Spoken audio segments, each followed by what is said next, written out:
Bienvenue sur Prenons un café, le podcast qui parle des sujets de parentalité en toute transparence, sans tabou ni complexe. Je suis Élise Bulté et chaque mardi, je reçois un ou une humaine concernée de près ou de loin par la parentalité. Nous échangeons sur des sujets souvent éloignés des contes de fées, mais toujours passionnants et criants de vérité. Cette saison, je te propose aussi un épisode bonus chaque vendredi. Il sera composé soit d'une parole d'expert sur le sujet abordé le mardi, soit d'un épisode solo un peu drôle pour dédramatiser certains sujets de parentalité. Ce petit épisode est un bonus de l'épisode 84 dans lequel Natacha et Alison nous racontent leur parcours de PMA à l'étranger et leur combat contre l'infertilité causée par l'endométriose. Parce qu'elles avaient eu l'impression d'aller un peu trop vite sur ce passage ô combien important de leur parcours de PMA, Natacha et Alison ont souhaité revenir sur ce qu'elles ont mis en place pour enfin parvenir à fabriquer leur bébé qui arrivera dans les prochains jours.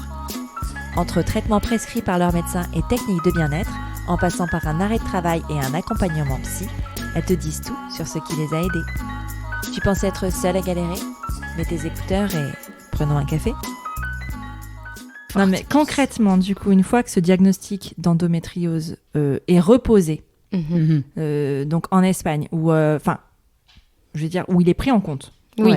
Qu'est-ce que vous mettez en place et qu'est-ce que d'abord ce médecin vous dit de faire ?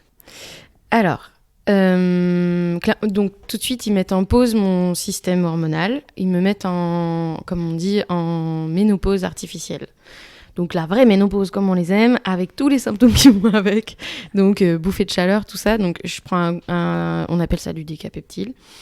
Mais pour 3 mois. Donc pendant 3 mois, mon corps est complètement en pause, mais parce qu'en fait, c'est volontaire. Parce qu'il y a tellement d'adhérence dans mon corps, de mon utérus qui est qui est twisté, et il y a tellement d'inflammation que eux, volontairement, ils veulent que tout s'arrête pour calmer cette inflammation.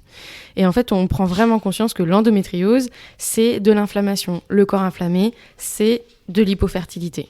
Ouais. Et ensuite, Alison, à ce moment-là, Alison, c'est souvent la tête pensante.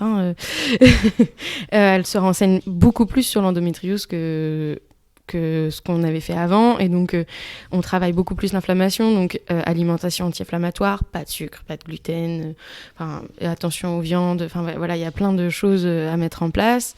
C'est pas prouvé que ça marche, mais pourquoi ne pas le faire ? Parce qu'à ce moment-là, comme on est dans la garantie grossesse, c'est 18 mois. On s'est dit, maintenant, on se donne 18 mois. Je regretterais trop de continuer à faire 50-50. Donc, l'ostéo pour les adhérences. Ouais. Donc, j'ai vu plusieurs ostéos de plusieurs types parce que je sens bien qu'il y avait un travail différent et ça se complétait. Le fertility yoga. Donc, fertility yoga, oui, avec Charlotte Muller. C'est une Parisienne qui a elle-même de l'adénomiose, endométriose et tout ça, et qui fait des séances de yoga spécialisées que pour les personnes qui ont de l'endométriose ou en tout cas qui ont des problématiques gynécologiques. Et c'est vrai, elle conseille 3 fois par semaine. Ouais, elle a fait cette fille-là, elle a quand même fait des études et elle a réussi à mettre l'endométriose en ALD, donc en affection longue durée, et avec certaines mutuelles remboursent carrément son yoga. Ouais. C'est incroyable. Cette fille, il faut la suivre. Elle travaille comme une tarée. Du coup, c'est accessible à distance, c'est ça ? Oui, tout en visio. C'est pas accessible financièrement. Ouais. Oui, mais si tu peux être remboursé. Mais oui, voilà. Et elle a réussi à se faire reconnaître. Tu étais déjà enceinte que c'était reconnu en ALD. Oui, oui. Et donc, anti-inflammatoire, je vais voir une naturo. Je vais voir une psy. Je me mets en arrêt. Et ça, c'est les gros trucs. Parce que tu en parlais plus tôt, tu disais que tu n'arrivais plus à prendre en considération, entre guillemets, je ne sais plus le mot que tu as utilisé, mais les problèmes liés à la féminité, au féminin, à tout ce qui était conception, à tout ce qui était... mais tu continuais quand même. Oui. Mais là, tu vois, rien que de ressentir, j'avais vraiment beaucoup de chagrin dans mon travail, alors que je suis passionnée par ça. Et j'ai eu des séances où j'ai dû sortir pleurer parce que j'avais trop de chagrin personnel, trop de souffrance. Et le soir, Alison me récupérait en miettes, quoi. C'était une catastrophe. Mais parce qu'en fait, tu veux tellement donner le meilleur qu'en fait, tout ce qui te reste comme énergie, à ce moment-là, parce que voilà, tu le donnes à fond aux personnes qui sont là. Elles ont rien demandé, donc tu dois être à fond pour elles. Mais c'est-à-dire que à la fin de la journée, j'étais une loque. Parce que j'ai tout donné pour ces femmes, parce que je voulais pas qu'elles voient que j'étais en souffrance. Et c'est à ce moment-là qu'Alison me dit, mais faut arrêter, quoi. Parce qu'il n'y avait plus rien pour toi. Ouais, j'avais plus de jus, plus rien. Ouais. Et donc, j'ai vu Gabrielle Ginesté en PBA et en tram, donc c'est pareil, c'est des soins énergétiques. Charlotte de Chicompressé a vu aussi Gabrielle Ginesté. Et on a fait, donc ils ont tout un protocole, 5 trams. Une trame, c'est t'envoies une onde vibratoire dans le corps pour nettoyer des vieilles choses à libérer. Et elle me dit, pas de transfert après, tant que t'as pas fait ces 5 trams. Donc pareil, en fait tout le monde nous ralentit. Ouais, c'est ça. Voilà. Donc on ronge notre frein du désir et en même temps on se dit ouais, mais en fait là maintenant je donne tout parce que ça va être mon seul et unique combat. Ouais. Et je vais mettre 100% de mon énergie à concevoir un bébé, à recevoir un bébé. Parce que du coup, je donnais tellement au cabinet que la notion de réception d'embryon, de recevoir, je l'avais pas, je comprenais pas. Quand on me faisait un cadeau, je me disais, non, pas de cadeau. Tu sais. Et petit à petit, je me suis rendu compte que c'était important pour moi d'apprendre à recevoir. Et donc, quand Alison, elle me dit, écoute, on a mis en place une prévoyance.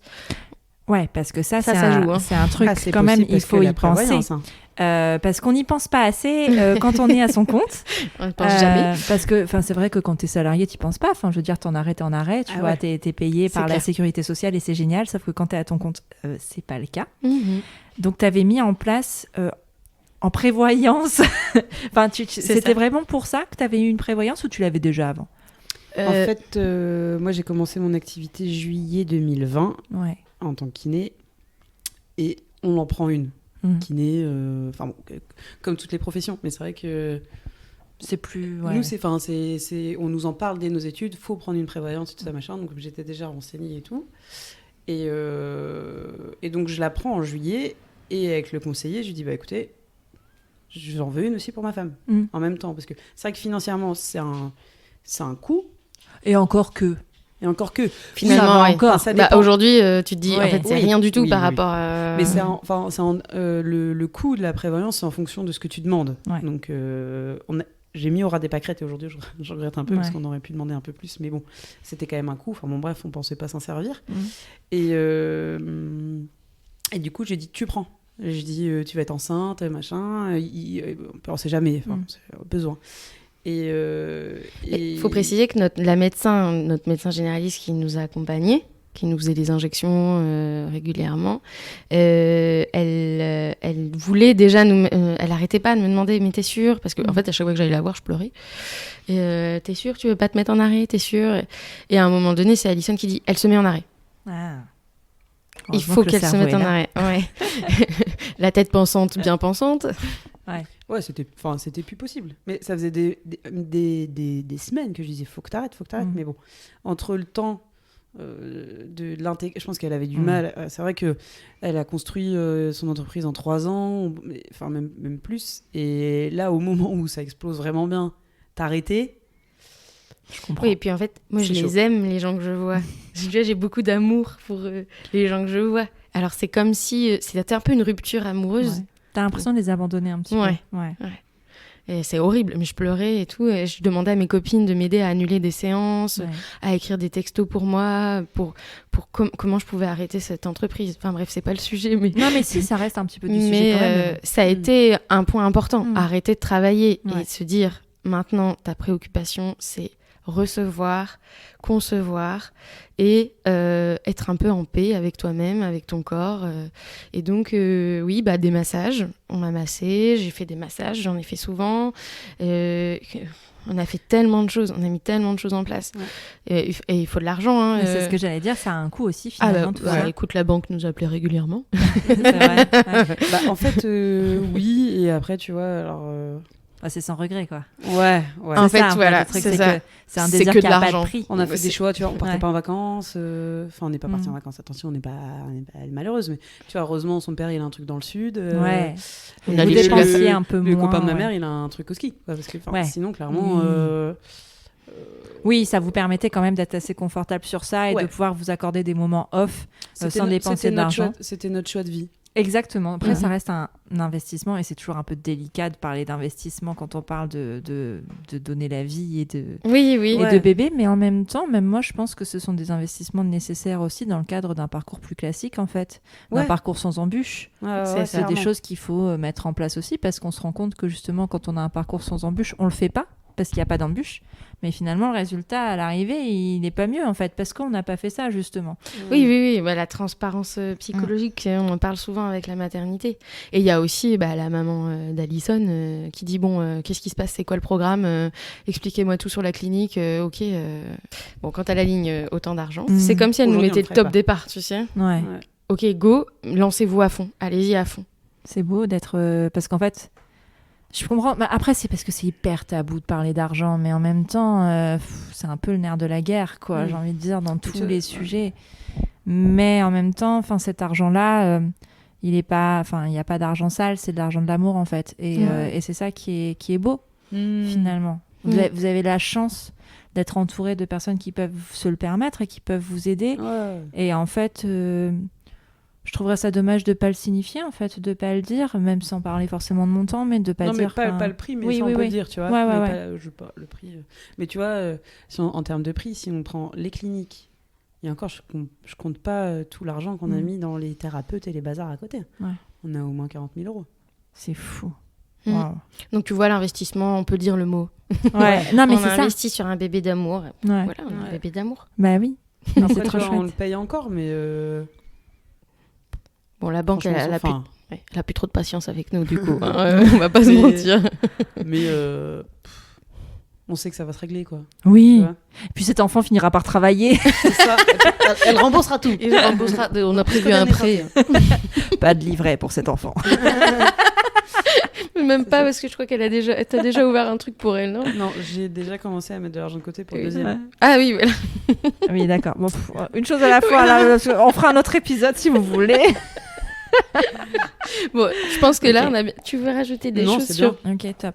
Merci les filles pour tous vos conseils, tous vos conseils, non, pour le partage de votre expérience. Avec plaisir. On se retrouve sur un prochain épisode pour parler de quand ça a marché, parce que spoiler alerte, ça a marché, et parler de cette grossesse à rebondissement aussi. Oh oui. Et voilà, à bientôt. À bientôt, merci Élise. Si tu es arrivé jusqu'ici, c'est que cet épisode t'a plu et j'en suis très contente. Si c'est le cas, file vite sur Apple Podcast pour mettre 5 étoiles et dire pourquoi tu écoutes Prenons un café. C'est hyper simple. Tu ouvres ton appli Apple Podcast sur ton iPhone, tu vas sur Prenons un café et tu descends tout en bas. Là, tu mets le nombre d'étoiles que tu souhaites, tu vas en mettre 5 bien sûr, et tu écris ce que tu veux dans la section Avis. Par exemple, le 21 février 2022, Fanny Trossa écrivait, je cite, « Un podcast bien mené, intelligent et toujours sympathique à écouter, pour une parentalité décomplexée. » Emoji clin d'œil. Je te remercie Fanny et je t'envoie un gros emoji cœur. Bon, et puis si tu n'as pas Apple Podcast, tu peux toujours parler de Prenons un café autour de toi, ça ne mange pas de pain et ça fait toujours plaisir. Tu es sur Prenons un café, le podcast qui parle des sujets de parentalité en toute transparence, sans tabou ni complexe. Je te retrouve mardi prochain pour un nouvel épisode. Abonne-toi à Prenons un café sur ton appli de podcast préféré pour ne rien manquer. D'ici là, prends bien soin de toi. Autour d'un café.